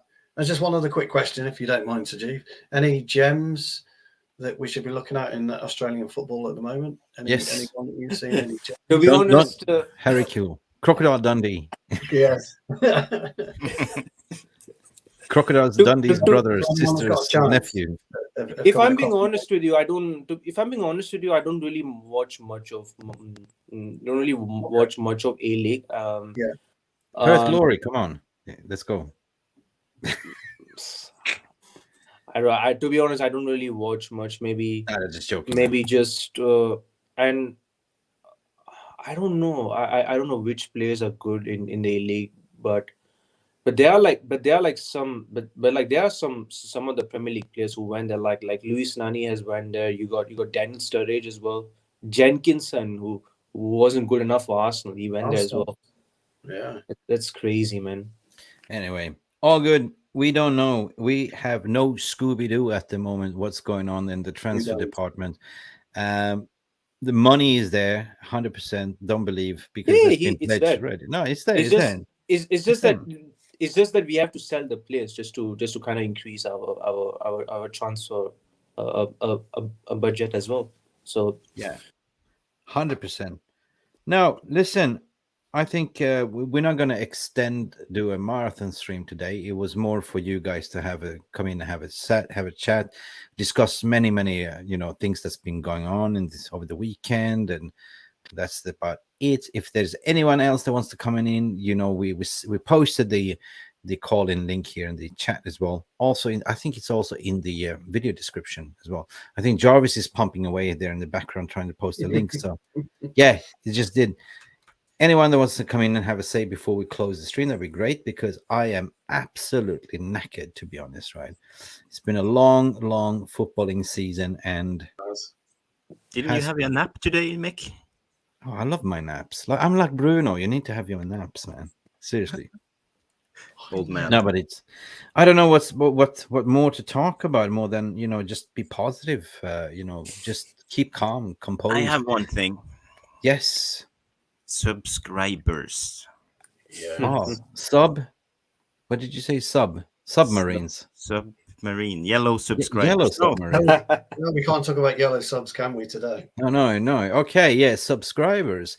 Oh, I'm being so busy. So listen, Jarvis pointed out something to me because I'm so busy. So he said to me, Mick, have you checked something? I said, no. What are you talking about? And he goes like, you know what? I said, what is that? What do you want? And he goes like, okay. I was like, okay. So I woke up and I said, check how many subscribers we got. So, yeah. Congratulations to all of you, because we reached over 14,000 subscribers, and that's thank you. 14,000. Thank you so much. And it's all because of the community. Yeah. Can we get 100%. 20k? Can we get 20k before December? Can we? Who knows? Why not? I'm not focused. I'm just like Jarvis was poking me, and it's like, what? I was like, okay. So just a massive shout out. Thank you for everyone that's coming. New people, old people. You know who you are. You know, we like it to keep it real, positive. We're bringing positive back to football and Manchester United as a club as well.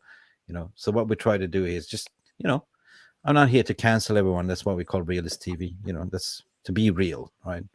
So Sajiv, amazing to see you. Good morning, Sydney, Australia. Good morning. Yeah, Guys, yeah. wherever you are in the world, let us know where you're calling from as well. Calling in from as per tradition. We have Oh yeah, and also one last thing. What's your early season top four? Sorry, top five, because come on, top let us have a break. Let's no, I talk mean, about no, I mean, I'm just no, I'm just asking. I'm not really like, you know. yeah, thank you, Darren Scott as well. Yeah, I don't know. I don't have an expectation right now. I'm just going to enjoy this summer here Fair in enough. Europe, following this transfer market and see the Glazers out the door. Personally, drive them over to Timbuktu somewhere. You know, I don't know. How about you? Is it too early to talk about positions when we even don't know, you know, our transfer markets? I just say, nah, it's not realistic right now. Yeah. I 100% agree with you, because after a transfer window, then we'll see like where we'll be at in the league table. 100%, I agree with you. Yeah. Basically, coming out here from the community as well is that Haaland is on 350k per week. Off record, he's on 80k. Listen, I would just say knock knock. Who's there? 850 grand a week. How you doing, Andy? Andy. Hey, on the sofa. Are you right? Good evening, gentlemen. Good evening, Andy. Good How evening. are you, sir? Yeah, I've been watching your show the last 45 minutes or so. Very interesting topics. And who knows what's going to happen in the next few weeks. This season, as you say, everybody wants to scaremonger. Nobody knows. But it is concerning. You can't help. That's only natural with the transfers, and you don't know what to expect. You hear one story, you hear that story. Press absolutely trying to punish us because they're bricking it, because they're going to lose their gravy train when Qatar come in. You don't know what's going to happen, but it's ears to the ground. Listen for any little rumour. Ten Hag knows what he wants, what he needs, and I think it's about time we had a manager that kept it in house. Who knows what his transfer targets are? And I think there's another twist with the Harry Kane story to come. I really do. I see a 𝒂𝒊𝒄𝒌 last day of the season. I really do. After them first 4 Premier League games, where are Tottenham going to be? Where are we going to be? Now, if you're Harry Kane and after 4 games, you're bottom of the league and you're like, you know what? I'm getting out of here. Transfer request. Andy, listen, mate. I hope you're true, though. What I really find it ironic with, you know, looking at Spurs, right? I made a joke today because it's scorching hot in the UK at the moment, and I said, look, now, breaking news that Spurs turned brown because they got sunburn, mate. They forgot to put SPF 50 on the bloody mascot, to be honest, right? But no, seriously, they need money, right? So I think it's just they're just playing the game, you know. And I said, like, you know, put Harry Kane in the back pocket for now, revisit at the end of the season to see how desperate they are for the money, right? That's it. Just move on. I don't know. I think it's been a lot of wishful thinking regarding the press trying to generate a lot of, you know, talks about the striker position, stuff like that. I just say, like, you know, like, you just chill, relax, you know, enjoy the summer, enjoy the sunshine. No, in terms of your expectation, Andy, like, you know, what are you expecting in the midfield and in the overall signings? Are you seeing more like embedding on the youth, or whether if we get any of our targets, what we've got now could be what starts against Wolves. That's the way. Maybe. That scares me. That scares me. McFred, first game. McFred against Wolves. And Bruno's on holiday having a recovery. But I heard something new that in Saudi Arabia, McDonald's, they're promoting McFred donut. Can I just quickly say that Andy's absolutely right, and most people have forgotten about what the media is all about. And you know, he's right. If Qatar come in and spend big, their gravy train's done. It's done and dusted. They've got it eaten up now. He's absolutely right. I work in the media, Andy, so I know what you're talking about, mate. I know exactly what you're talking about. I work the MotoGP side and the World Supers, and we do something very, very similar. We are getting little snippets and growing them into trees because we need to get that clicks. And this is what's happening right now. Exactly what's happening right now. And if Qatar come in and we do start spending big, they've got nowhere to go. They've got zero where to go. Yeah, their hand's not in the cookie jar anymore. You know what I mean? You can have your free cookie. Here's your cookie. Here's your cookie. Well, you're not getting your chocolate chip cookie anymore. Yeah. You can sod off. Well, the brief... Eddie, keep your hand out of the cookie jar. Edward Woodward. was City win the treble, and the following day, Rashford's on the front page because he changed his missus. That's the issue, isn't it? With the media in the cookie jar. That's exactly. I do expect a lot of paparazzi following them on the beach. Look at them! How dare they? Like Greta Thunberg. How dare you? You know what? I expect them to probably take a picture of Sir Jim Ratcliffe on his yacht, getting a suntan, just to praise him, to get the clicks in, to see if he gets the acceptance. Also, Jim Ratcliffe looks really good on in Monaco on his yacht. He's looking, he's ready, he's pumped. He is ready as Man United, he's ready to go. Sorry, man. So and here's the thing: if Qatar announce it, I want to see it announced in Qatar, not with the English media. Al Jazeera. True. Al Jazeera announced that is it. true.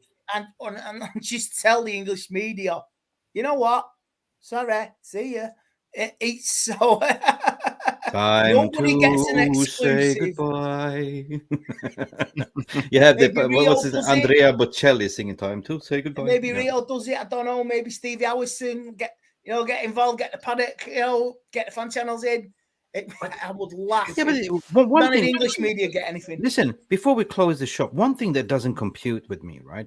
If you're like a Ratcliffe, why don't you read the room, mate? Read the room. The entire global fan base is against you. Why the fuck do you think you can be successful in that case? Because it's a project. It doesn't make sense. It's just a project. He just wants to have that on his resume. It's like it's the twilight. I'm turning almost 76, and I want to own a Premier League club. Just go buy bloody Liverpool in that case, mate. Yeah, it will be great for them. It will be great for business. Yeah. I mean, I would love to own Hasbro, and they make all the best Star Wars toys, Transformers ever. But I'm not gonna make it my lifelong goal to buy Hasbro. I couldn't afford it on my wage. I couldn't be the head of that. Guys, it's just on Sunday, yesterday, nothing to read, nothing to print about, nothing to talk about. I just turned like purple. I just want to puke. And they're still publishing sports washing. Qatar is going to pull out. It's like you're having sex. What do you mean pull out? Oh, you're on Viagra, mate. What's going on here? Why would you pull out? All of a sudden, you're spinning those stories against sports washing. Cycle. Come on. Freaking off. Interesting. It would be funny if the Qataris say, if you want to get in with us, you got to feel Qatar. Stephanie's Griffin saying probably an announcement by Richard Case and Andy Gray on beIN Sports. It'd be Bloomberg though first, wouldn't it? Because it's got to come out from the New York Bloomberg, so Bloomberg or Reuters. This. But yeah, I'm with you guys. It'd be great, and then it's like to be beIN Sports, isn't it? Or beIN Sports, or whatever you call it. It's like to be those, but never pull out. I'm sorry, I didn't mean to. For the sensitive viewers, But I'm saying that, it's a stiff competition. So yeah, obviously. There's so many there's so many little jokes you could make out of other jokes in the last 5 minutes. It's so funny. But it is. You got to provide a little bit of positive in this You diabolical gotta have some 7 humor. months. Got to have some humor. Humor. On another note, fellas, my World Cups are finally giving up the ghost. 25 years I've had those boots, and they finally split. I'm gutted. Damn it. Right. Andy will know what I'm talking about. Adidas World Cups. What are you, fella? These World Cup boots. Yeah, fantastic. They've finally given up the ghost after 25 years. Gutted. Big up. Oh God, what we do like over this summer? Just chill, enjoy. Yeah. What did I say? Fuming? No. What did we say before, Andy? I just invented a word. A word. Humor. I don't know. Fumer. Yeah, if you want to have a band, have a fumer. Have it fumer. Yeah, come in, have a fumer. Have a rant, but have fumer. Have a fumer. Fuming, but funny about it. Fumer. That was a new one. Fumer. I am fuming. Well, it's the best. You know what? Right, I said this on the Man United agenda before I was on there tonight. Yeah. How's everyone? Was Solo or no? No, it was Mr. B and Amondo. Mr. B. Mr. Amondo was in the background, causing trouble as always. Oh no. Big up to all of you. I said this tonight. If Man United get announced, I'm just saying if it does, we all get Jack Grealished. That's the new saying going around Manchester now. What? We all get Jack Grealished. My sister-in-law told me that is true. We all get Jack Grealished. That is true. I get it, man. Drunk. You know what I mean? Yeah. Or I drink Sambuca. Or we are chill well. Or John Stones. Right? If we weren't gone that road. United angle on it, I know, but you could. I know. I'm going to get Marcus Rashford and get out wasted. You know what I mean? It's going to be a party. I would definitely come down. And then definitely come down. How about you? You would travel all the way from Sydney, Mr. Sajeev? Sorry? Yeah, you travel all the way from Sydney for the Mancunian party if we get a takeover very, very soon. Get on the boot. Look, Virgin Airlines, right? Jump on. Sorry? Just jump on the Virgin Airlines. Hopefully. Pacific Airways, wouldn't you, from Sydney? Hope so. Yeah. So Darren Scott is saying 1st of July. Remember the date. Yeah. What's on the 1st of July? I know also the 4th of July. Imagine announcing it on the 4th of July. Maybe. Qatar announced that just July. Yeah, but the thing is Independence Day. Yes. The thing is also there's a planned annual quarterly board meeting as well. It's taking place in about 10 days as well, if that's gonna go happen, right? Jonathan Ball is saying I'm absolutely getting bungled. Bring it back. Now that is a good one. I am getting bungalowed. Oh yeah. Oh my God. Takes me back to Ibiza days. Wicked. Well, what can we do? Just chill back, relax, kick back, just chill. Take it with it. Just chill, relax. Just do what Andy Tate do. Like, sit back on your sofa, chill, take your life with positivity. That's all you can do, right? It's the fucking hot where I am right now. I'm phew. Still warm, mate. It's about 26 in Manchester. Oh, good point. It's 8 in 10 days. Yes, it is. Second aid, right? It is. So that's a bit. Qatar could announce it on the 𝑷𝒉𝒊𝒔𝒉. Could. But the thing is, it can be done. It's just, it doesn't matter. If everything is done, paperwork is done, you're still technically the owner. It's in regarding the New York Stock Exchange, it's going to take some time to delist anyway. So that's what some reporters saying it's going to take up to 3 months. Yes, of course it will be. It's not that you just close shop right now, right? That's the thing. But if you're still technically the owner, what you're going to do is like the 100 period grace that you're overseeing the board of directors, blah, blah, blah. Directors fitness test has already been submitted. But it's the overall delisting of Manchester United PLC, taking off from my publicly listed company to a private listed club. Remember, club. That's it. Andy, also, can I just debut?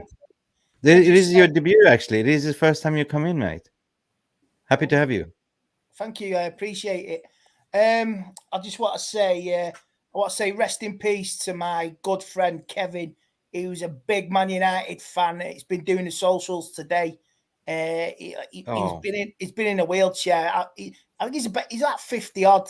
Kevin, I've known him since I was 10 years old in 1985, and he's a top of the range Red. He's got family. My condolences to your family, and I'm sure all the Red fan base sends their thoughts and love to you as well. I remember, Kevin, I was 10 years old. I was going to Aston Villa away in 1985, and I was scared. I was with my dad, but I was sat next to Kevin on the coach going down to Villa Park, and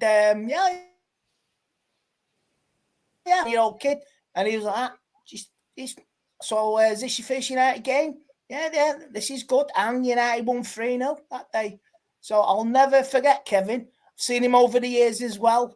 Top Red, more of a legend than me.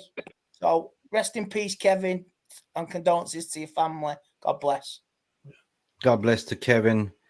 Yeah. And it's such a sad story to hear, and all condolences to your family, to your, I didn't know you, but if Andy knew you and had such a beautiful voice, he's been going for the best part of nearly 40 or 45 years. And he didn't live the day to see the change of a new Manchester United. No. That's sad. That's sad. So how do we honor? Just have a minute of silence. Right.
So this was for Kevin, your friend, Top Red.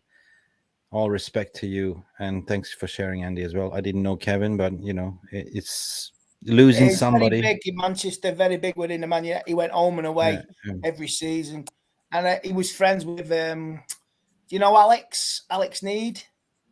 He was friends with Alex and his dad as well. So yeah, Top Red. I probably know his face when I see, like, you just mentioned Alex, but okay. Yeah, but I'm just touched. I also lost a very close family friend that just passed away as well. It was like a second father. When you grow up next door neighbor kids, and your parents and them, they are like best of friends, and you're mixing together, and with age died. Yeah, there's a picture of him. That's him. Oh, that's Kevin. Oh yeah, that's Kevin. Oh no, did he pass away? Oh my God. Yeah, that's Kevin. Yeah. So yeah, he was a top lad. In many ways, he grew up in one of the best eras, for watching football, didn't he? Yeah. 85, 86, 87, 88, 89, and the early 90s, where as a football fan, you had a lot of freedom. You could take your chances and go and stand in the Kop if you wanted to watch Man United, which I did. My dad did that. My dad did that, and you're like, that was a bit daft on it, a bit crazy. It was soft. It was. I'll tell you which the first game I did that, Andy, was when we drew 3 apiece, and Gordon Strachan came to the Kop end and blew the kiss. If you remember that, we were in the white. I went in the Kipax in 1996, where Ryan Giggs scored. And I had to keep my stum. Yeah. Every time City scored, I stood up. Every time United scored, I couldn't. And I just had to keep quiet. So when you level with that Giggs goal, though, just one clenched fist right next to you. You know what I mean? Just clenched fist. You can't celebrate. I had to stop myself jumping because Robbo scored after 27 seconds. And I remember I was just about to jump up. My mate grabbed me and he fucking pulled me down. And I would have been in a world of pain, absolute world of pain. The funny thing, I seen my dad outside Main Road and he saw me from the away end and he was like, he was bashing his fist, he was waving to him and he's like, you're going to get smashed up. So, what you gonna having a laugh? Hey. So I also forgot to say, rest in peace, Gordon McQueen as well. We forgot. Yeah, so he was a big thing on my life. My first United game was 1983 against West Brom, and my dad took me down near the tunnel. And as the players come off from training, I was shouting, "Yeah!" And Gordon McQueen, he sort of like gave me a wing like that, and walked down the tunnel. So your first game, you don't remember, you don't forget stuff like that. And I was actually in the newspaper that day as well. What a partnership he had with Buchan and Bailey behind him. My first match was 77 away to Wolves. I was 7. My uncle took me. My uncle Brian took me, and we got beat 2-1 back in the day. We had the Greenough twins in there. Pearson was up there, Big Joe. Brian, and I remember that. Yeah, I remember it vividly, and I was hooked ever since. But the first FA Cup I remember was 79 when we got beat 3-2 by Arsenal. Big Gordon scored. We were 2-0 down. Big Gordon scored and McElroy scored, which I still reckon, although I love Whiteside's goal in 85, I still reckon our best FA Cup final goal. McElroy's little dribble, if you remember it, and he just cut it in from the edge of the area to make it 2 apiece. And then the fuckers went up and Alan Sunderland, the bastard, went and scored from a Liam Brady cross, and I'm like, oh god! But I just think football back then was pure. It was at its purest. Yeah, but it was rocking up, have a cup of tea, have a fag, go out and play. That's it, right? Rock and roll. Right? Yeah, exactly. Break a few bones, right? And they go and get pissed up after, wouldn't they? The players. Yeah, exactly. It's one of those. And I remember my dad, he got banned for life, right? I will never forget this story. I was a kid. He used to play semi-professional, but then he relocated over to Sweden he came over to Europe to work, and he played for a local team here as well. But the ref was giving him a bollock. At the end of the day, he gave him an uppercut. I was 5 years on the pitch. I saw that referee flying up. He was banned for life, never to play a game again. And that was his biggest regret. But I never forget that uppercut. And as a 5-year-old standing on the kid, dad is your idol. It's like, what the hell? That's my dad. Bang. Bang on, lads. Yeah. Bang on. They kept chopping them down, didn't give penalties. They were just, giving a, ref was horrible. And dad just had enough and just went up to the ref and just gave him an uppercut. Bloody nose. That's it. That was the end of his career. And he said still up today, I didn't regret one single minute because that motherfucker was a racist. Fair enough. All right. Fair enough. Guys, I'm absolutely knackered. It's been an hour and 50 minutes stream. There's been so many of you in the comments. Jarvis, what's going on in the comments in the VR room? And I'm sorry. This has been Cocker's Corner. I don't mean to hijack. Yeah, no problem, Mick. No problem. Alien Tenno, he was there in 79, so he's an Man United fan. He's been supporting the club for many years. Yeah. Nothing new. Yeah, Jasper from Car TV show Golden Balls. Listen, we're gonna disclose the teletext TV, what press before the mobile phones, the bricks came. The only news you had was teletext. Oh my god! On a Saturday afternoon, you'd be glued to it. Hey, back in the day, was it Manchester Piccadilly Radio? Tommy Dock and all that. You would there when all the games kick off. You would there. Oh no! There's a goal at Old Trafford. It's gone to Arsenal, and he say it's a goal. And United equalise like that. You hear the live commentary. You know what I mean? You wouldn't hear you just hear live updates. Then before we started to getting it on the radio, mid-80s. So yeah, it was good back in the day. Back in the days.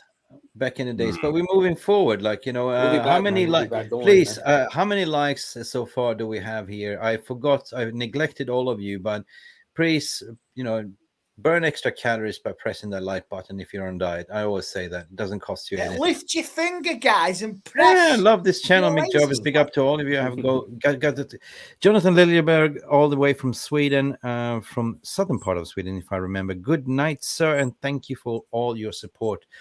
Cantona against the Spice Boys. Yes, in the cup final. Oh, Cantona. And remember, he just literally roundhouse kicked someone. I just saw the clip. yeah. Remember also, we do have a Telegram chat group as well, members chat, so anyone can join, have a rant. It's going off there. We have, Ball is there, Simon Heron is there, everyone is there talking, anything but rock and roll music, anything. WhatsApp, you'll have to send me that link on Twitter, please. Oh well, if you have Telegram, I can send you an invite. No worries, mate. Telegram, I'll have to get that, right? It's amazing. I first time I installed it's better than WhatsApp, to be honest. So smooth. Oh, so big up for all of you in the community. Oh, we even talked Pink Floyd in there. Oh, come on, newspapers. Yeah. The pink final. Yeah, you get all the football results at 6 o'clock. My dad would send me out in the winter, Saturday night, go to the paper shop round the corner, and I had to wait for the pink to get delivered between 5:45 and 6:15. I had to wait outside in the paper shop, whether rain, sleet, or snow, or sunshine, to get my dad's football results. But he let me read it first before he got his hands on it. Yeah. Andy, big up. You were on the Man United agenda. You appear there on a weekly basis. Guys, if you haven't been there, they're my partners. They're the best people ever. Go in and check out Man United agenda. Go. You can find Andy there on this channel. Andy, where else can they find you? And if you're not hanging around the Manchester, you can find me on 𝑴𝒖𝒄 TV on Sunday night, 9 o'clock. You can find me on 𝒃𝒊𝒄𝒌 and you can find me on socials. I mean, I'm all over the place. It's like all over. It's like a love affair. You drift in and out, and you're in control still. I caught in a trap. I can't get out. Yeah, cool. Sajeev as well. Thank you for coming in, having you say. Where can people find you on the socials? All the way from Sydney, I'm not Australia. you can. I'm not. If I'm being honest with you, I'm not really on the socials. I just. That's fine. You're one of the nobles. Yeah, I'm just one of those normal. Normal people. Normal people. I'm normal. Yeah, Andy, I firstly saw you back in on YouTube where we beat Liverpool 3-0, and then you said like on the second half of the season we'll go for a title charge. That was so good, man. I liked it, man. If only we could follow on that promise. No, big up. You've been around for a long time, Andy, as well. So yeah, it's always a debutant calling. Also, Stuart Woolley, we had you here before, but please, where can people find you to hear more about football analysis and strategy and all that jazz? You can abuse me at Stu Woolley if you so wish. And I appear on the Weekly Armchair. Yeah. And also All For United. So any of those channels would be, you can abuse me there as well. Okay. We will troll you over there, right? No worries. Feel free. Jarvis, as usual, my brilliant Norwegian co-host. Today I'm wearing the Swedish flag, of course, like Oh, so that's good. That's Ibrahimovic days, man. Ibrahimovic days. Ibrahimovic, yes. Yeah. What an inspiration. What a guy. Jarvis. What's happening outside Jarvis' window?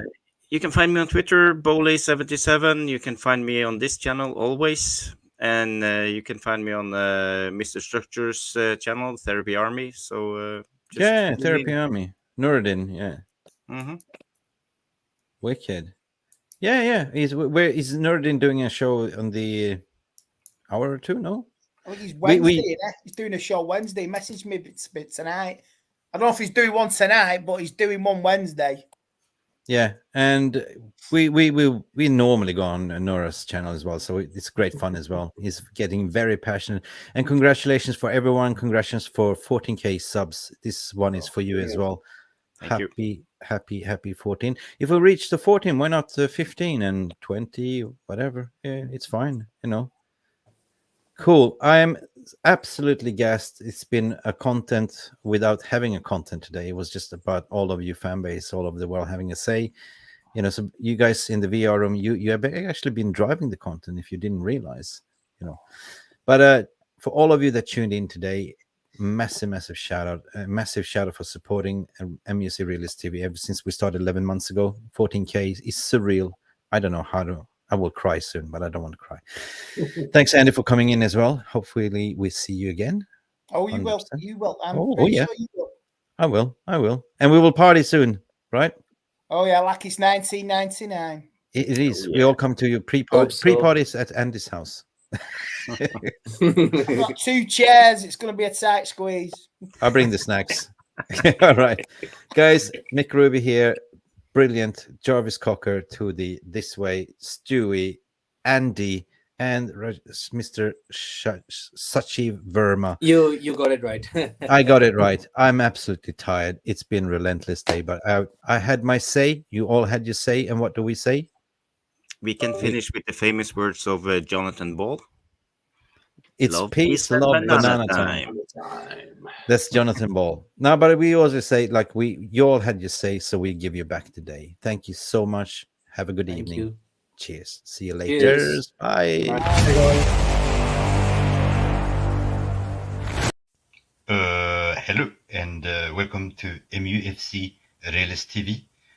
I'm a member of this channel, but you should subscribe or in this show, we're gonna look a cow in the ass. Thank you so much for stopping by and watching Mufc Realist TV. Don't forget to like and subscribe and follow us on the socials.